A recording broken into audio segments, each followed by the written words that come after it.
Co to się, proszę Państwa, dzieje z tym światem? Wszędzie obłęd i manipulacja. Z każdej strony chaos. Już nawet nie wiemy, komu wierzyć i co robić w tej obecnej sytuacji. Jezus Chrystus nie jest już prorokiem. Był prorokiem, ale teraz jest psychologiem. Najwybitniejszym psychologiem. Wszyscy wiemy i znamy z historii te spory, jakie toczyła nauka z religią. Religia z nauką, ścierało się to na wszystkie możliwe sposoby. Jezus obiecał ludziom raj. Fizyka kwantowa obiecała ludziom drugi raj. A więc ta walka jest zwykłą hipokryzją. To jest jedynie walka o wpływy. Ja chcę powiedzieć, że żaden raj nie został dla nas przewidziany. Jeśli ktokolwiek sądzi, że tę piekielną masę ludzi, tego demonizmu należałoby wpuścić do raju, to jest człowiekiem absurdalnym. W tym filmie chciałbym zdemaskować obłęd zarówno Jezusa jako dziejowego oszusta, który uczynił z ludzi niewolników, jak i fizyki kwantowej, która idzie dokładnie tą samą drogą, czyli grozy, która zrodziła się poprzez niekompetencje dziejowych autorytetów. Za chwilę zobaczycie Państwo dwa materiały, dwa segmenty. Jeden dotyczący Jezusa, który rozmawia z Bogiem, i drugi segment dotyczący fizyki kwantowej, która rozmawia z Bogiem. Oczywiście, że będą w tych dwóch filmach wspólne części łączące te dwa elementy, bo one są bardzo zbliżone do siebie. Państwo zobaczycie i ocenicie. Natomiast będą też części takie w tych filmach, które są jednoznaczne tylko dla tematu, który akurat poruszam. Zobaczymy się po tych filmach jeszcze na końcu. Coś narobił najlepszego. Co żeś ty z tym światem uczynił przez 2000 lat? Ale co ja zrobiłem, ojcze? Przecież ja wszystkie twoje polecenia od zawsze wykonuję. Jakie moje polecenia? Zrozum, że ja dla ludzi w ogóle życia nie przewidziałem. Dlatego droga każdej cywilizacji, jaka by nie powstała, jest drogą do całkowitego zamilknięcia, do unicestwienia.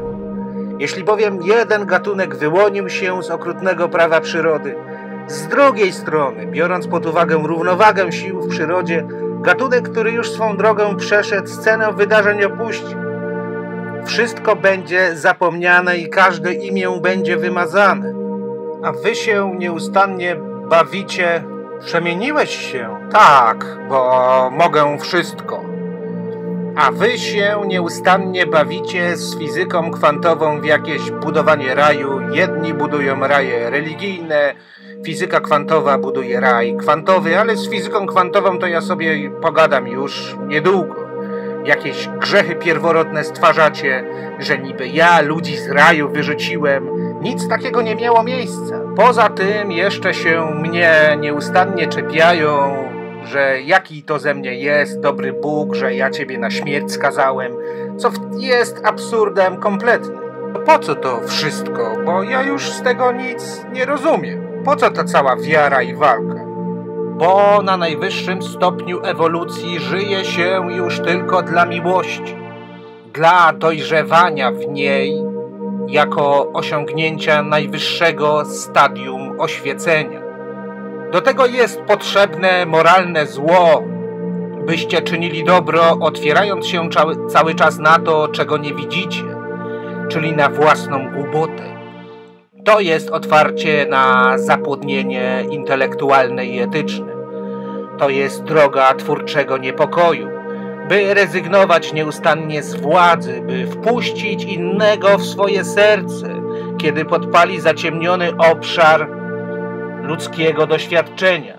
Czyli to źle, że szukamy harmonii, spokoju i raju? Harmonia nie została dla ludzi przewidziana. Dlatego dobro, które poszukuje harmonii i spokoju, rodzi zło destruktywne z drugiej strony.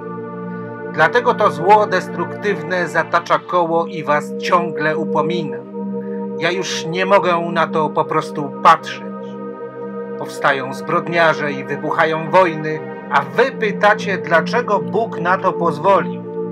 Czyli jednak zło było tobie potrzebne dla wdrożenia rozwoju w ludzkie umysły, dla doświadczenia miłości.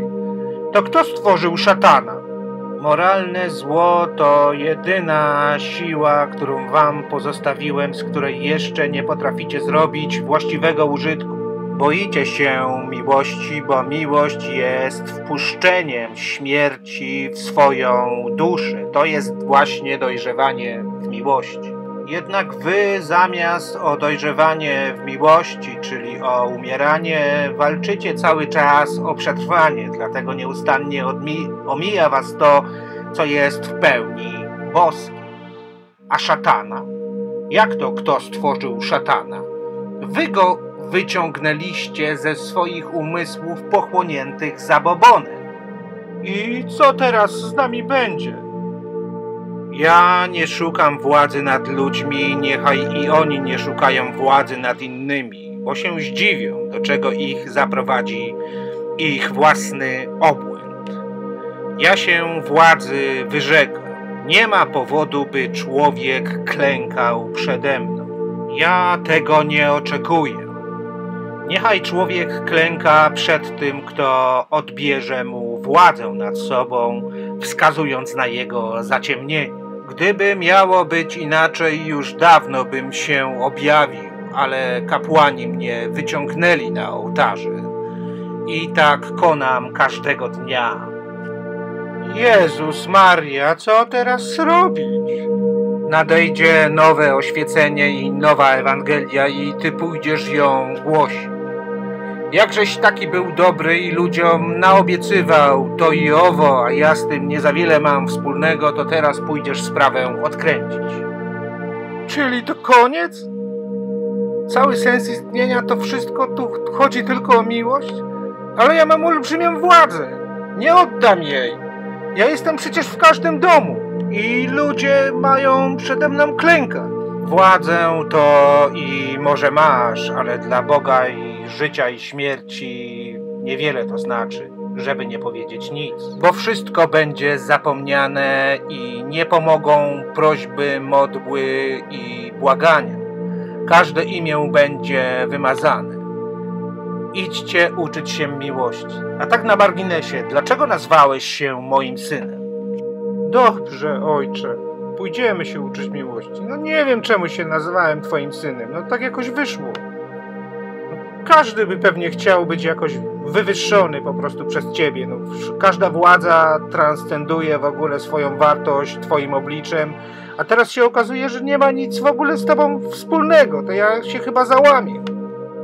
Dobrze, dobrze. Nie mazgaj się. Tylko żeby mi się to już więcej nie powtórzyło. A, i powiedz tam temu Leibnizowi, Kantowi i Platonowi, żeby się przestali wygłupiać, że mnie rozumieją. Bo nie wiedzą, co należy wiedzieć i w co wierzyć, psia krew. To nie byt jest sensem ludzkiego istnienia. Arystoteles doprawdy chyba wygłupił się najbardziej ze wszystkich. A, i tych religijnych jeszcze weź uspokój, niech się wezmą za jakąś porządną robotę. Zrozumiałeś? Tak, ojcze, zrozumiałem, jakie to wszystko jest trudne. To wszystko kiedyś takie było proste, wszystko było poukładane. Teraz cały świat stanie na głowie. Taka jest wola Boga. Kto ma wolną wolę, niechaj ją wdraża w życie. Wszyscy na tym skorzystają, a Bóg, czyli ja, będę dojrzewał w ludziach niczym największy skarb.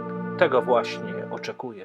Jeśli dalej oglądasz, to bardzo dziękuję za uwagę. Natomiast liczę się także z tym, że zapłoną stosy. tylko będą to już dzisiaj stosy psychologicznego zwyrodnienia.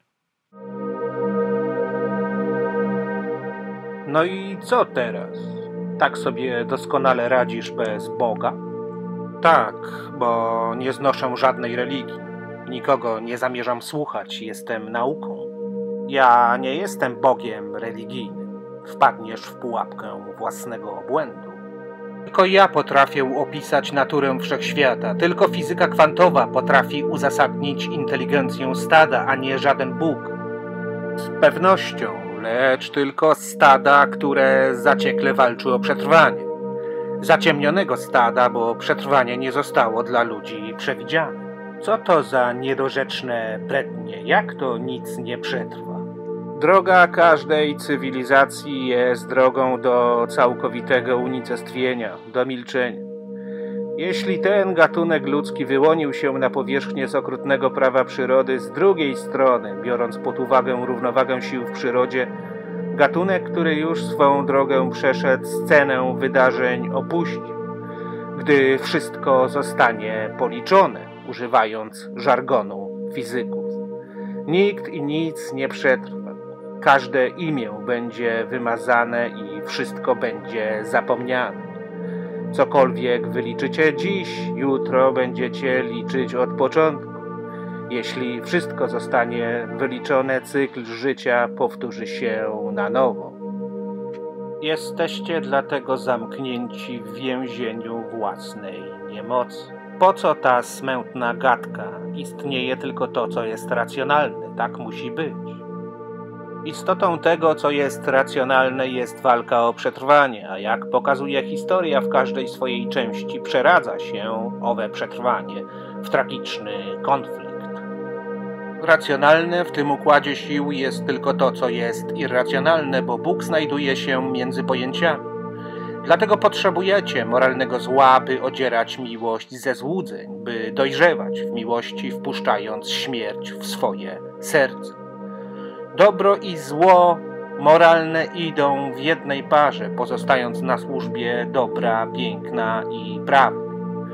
Jeśli owe moralne zło nie zostaje zmaterializowane w przestrzeni międzyludzkiej, która zaciekle walczy o przetrwanie, wróci i wywoła konflikty, zbrodnie i tragedie. Cała bowiem prawda o człowieku nie mieści się w jego ja, które on tak bardzo pragnie zatrzymać, lecz zaraz poza nim. Skoro nic nie przetrwa, to w jaki sposób ty trwasz? Bo jestem miłością, a miłość jest wielką i nieskończoną ideą, która obraca się w pustce bez końca. Czyli, że jestem złudzeniem, to masz na myśli? Niestety, walczycie tylko o przetrwanie. Walczycie z religiami o dominację, budujecie te swoje raje. Jedni mają religijne raje, inni mają kwantowe. Czy widzisz jakąś różnicę? Czy nie jest to według ciebie najczystsza forma hipokryzji? Kim jesteś? Szatanem?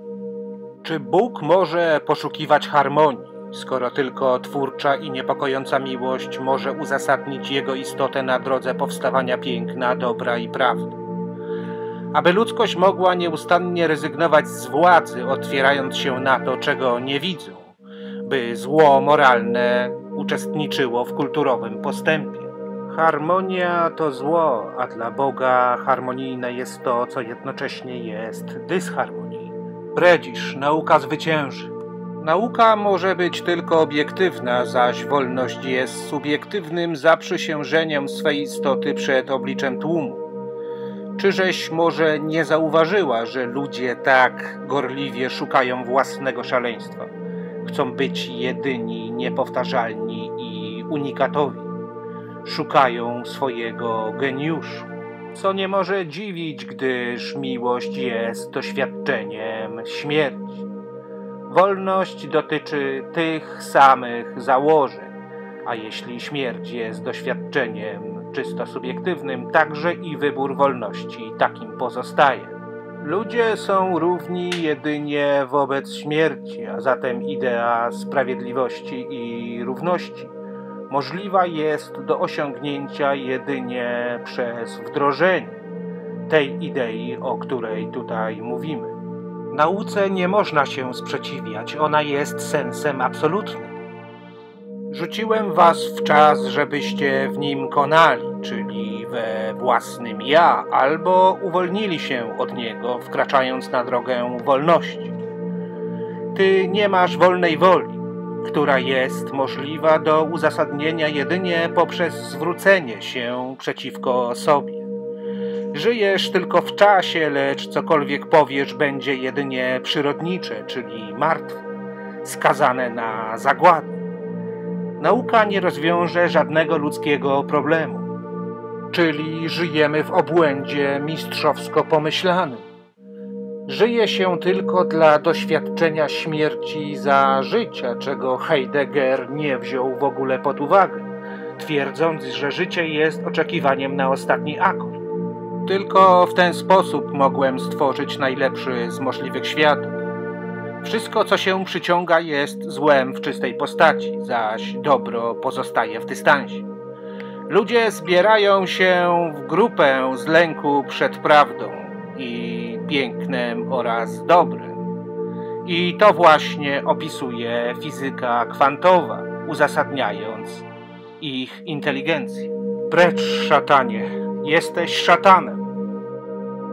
Skoro, jak to już było powiedziane, ludzie mogą być równi jedynie w obliczu śmierci na drodze realizacji idei szczęśliwości i powodzenia, zatem śmierć nie może być dziełem szatana. Szatan to tylko barbarzyński niewolnik wytworzony przez nieudolny umysł. Nie mam z nim nic wspólnego. Ty zaś jesteś nowym wcieleniem demonizmu. Milcz już, precz, nie chcę tego słuchać. Amen. A i powiedz tamtemu Jungowi, że fizyka kwantowa nie jest odbiciem pierwotnej struktury psychicznej.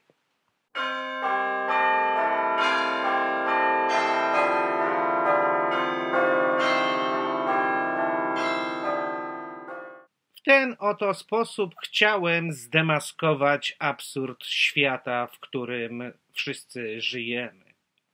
Absurd odwiecznej walki o przetrwanie, które nie zostało dla nas przewidziane. My nie rozumiemy, że raj jest możliwy do osiągnięcia na ziemi, dlatego na tej ziemi gotujemy sobie nieustannie piekło. Piekło wynikające z życia i niechęć przede wszystkim do innego, który jest zawsze ucieleśnieniem prawdy.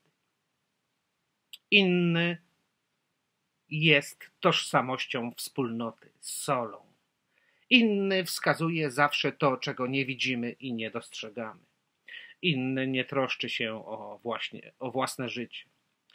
Jeśli przychodzi i mówi coś niewygodnego, coś nieprzyjemnego, to liczy się z tym po prostu, że zostanie spalony na stosie jak Giordano Bruno. I Giordano Bruno powiedział właśnie coś takiego. Jeśli prawda jest najwyższą wartością, to obowiązkiem człowieka jest służyć prawdzie. Ja bym dodał jeszcze, że prawda jest okrutna. Prawda musi być okrutna. Tu nie chodzi o to, że mamy bać się prawdy. Chodzi o stworzenie systemu, w którym będziemy w tej prawdzie dojrzewać wszyscy. Każdy człowiek jest stworzony po to, ażeby uczestniczyć w procesie kulturowego postępu i nie może się bać wolności ani rodzenia prawdy. A to oznacza zawsze tylko jedno: zwrócenie się przeciwko ludziom i objawienie im naszej własnej dziejowej brzydoty, naszego zaciemnienia, w którym żyjemy od tysiącleci. Z tego właśnie powodu, z powodu walki o przetrwanie, powstają wojny. Serdecznie dziękuję za uwagę. Jeśli cenisz moje filmy, możesz zostać patronem, możesz postawić mi kawę. Będzie mi niezmiernie miło. Zyskasz tym samym możliwość wpływania na to, co pojawi się na kanale. Będę brał pod uwagę tematy, które zaproponujesz jako potencjalne filmy, bo wiem, że masz naprawdę dużo do powiedzenia.